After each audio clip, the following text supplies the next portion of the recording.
disiapkan. Siap, PTA mulai. Untuk hari ini apakah ada yang tidak berangkat? Ada. Siapa? Reza. Oke. Tadi ya semuanya berangkat semua ya? Kita memasuki ke pembelajaran aja.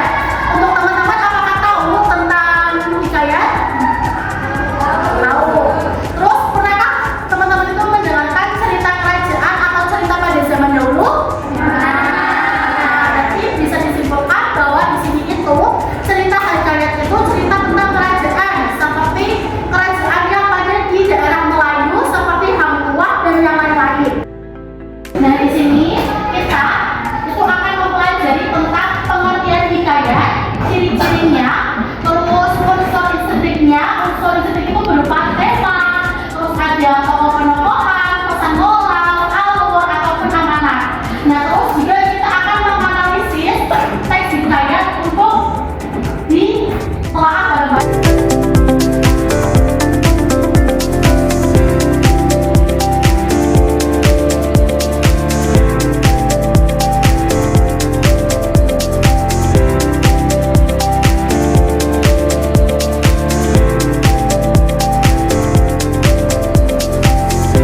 Teman-teman, di sini saya akan menjelaskan beberapa tentang hikayat, ciri-cirinya dan unsur intrinsik hikayat.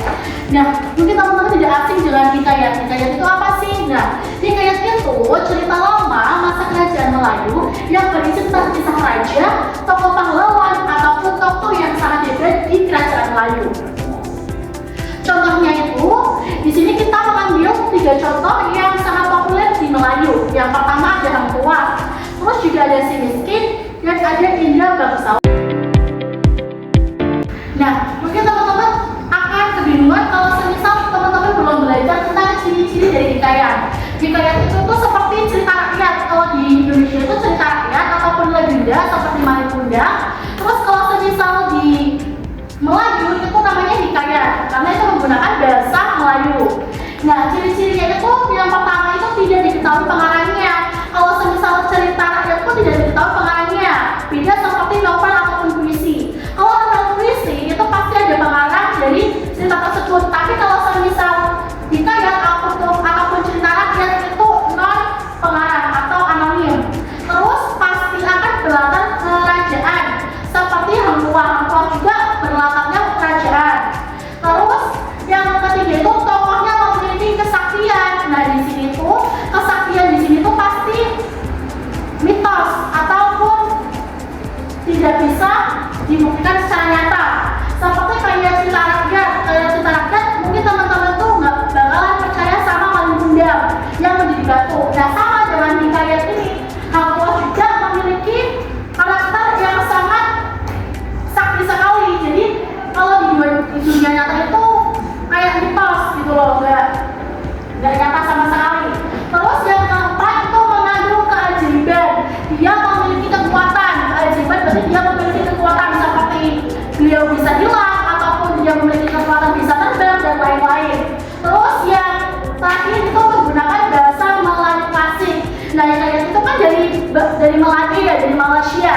Jadi pastinya itu menggunakan bahasa Melayu kuno atau Melayu klasik seperti di cerita rakyat. Cerita rakyat pun kalau semisal dari daerah Jawa pasti menggunakan bahasa Jawa. Ibu akan meminta teman-teman untuk menganalisis hasil diskusi atau hasil dari pemaparan teks hikayat dengan cara unsur intrinsik hikayat yang berupa ada tema. Tema itu apa sih? Nah, tema di sini itu ide pokok cerita. Mau di hikayat, cerita rakyat ataupun teks observasi itu tema itu pasti menyangkut dengan ide pokok cerita. Ide pokok cerita itu biasanya ada di bagian awal paragraf atau di bagian akhir paragraf, tapi pasti di paragraf pertama. Terus juga ada tokoh dan penongkohan. Yang tokoh di sini itu menyangkut dengan pelakon cerita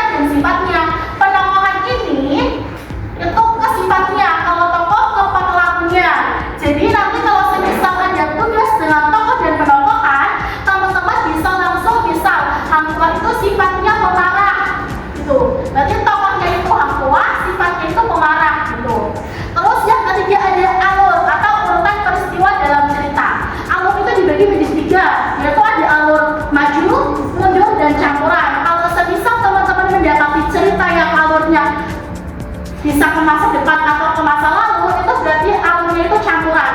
Tapi kalau teman-teman mendapati cerita yang alurnya itu maju ataupun ke arah masa depan, itu pasti ke alur maju. Terus juga ada latar. Nah, latar di sini itu berupa tempat, waktu, dan suasana. Tempatnya itu berarti kalau di cerita hikayat, tempatnya itu kayak misal tempatnya di kerajaan, waktunya itu pada sore hari, siang hari, ataupun pagi hari. Terus juga ada suasana. Suasana dalam cerita tersebut itu menegangkan atau malah bahagia gitu. Terus juga ada amanat. Amanat itu nilai yang terkandung dalam cerita. Dan biasanya amanat itu diambil dari kisah nyatanya. Berarti kita membaca hikayat itu, kita mengambil nilai terkandungnya yang akan kita terapkan di kisah nyata. Nah, di sini saya akan mencontohkan atau membacakan cerita hikayat tentang Hang Tuah untuk teman-teman bisa mendapat gambaran untuk ceritanya bagaimana, terus tokohnya siapa aja, alurnya maju atau mundur atau bahkan campuran. Pada zaman dahulu di kerajaan Malaka hiduplah seorang gagah perkasa bernama Hang Tuah. Dia terkenal dengan kepandaiannya dalam ilmu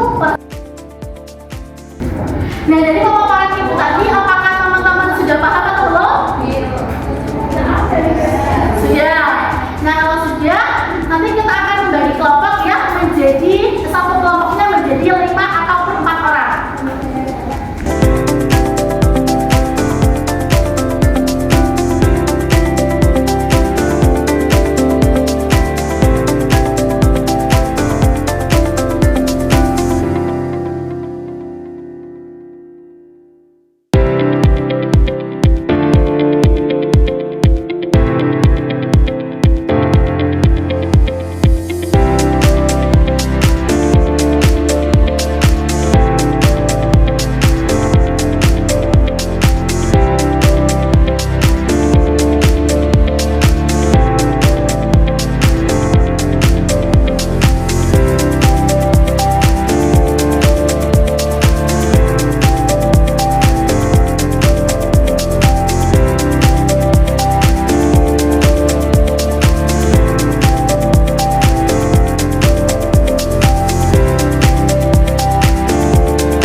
ciri-cirinya dan unsur inspirasi hikayatnya. Nah, jadi kita bisa menyimpulkan bahwa kita bisa mempelajari semuanya dan bisa mengenal tokoh-tokoh hikayat dan nilai moralnya yang kita akan ambil. Untuk pembelajaran berikutnya kita mencoba untuk membuat hikayatnya ya. Dan teman-teman ada materi yang belum jelas?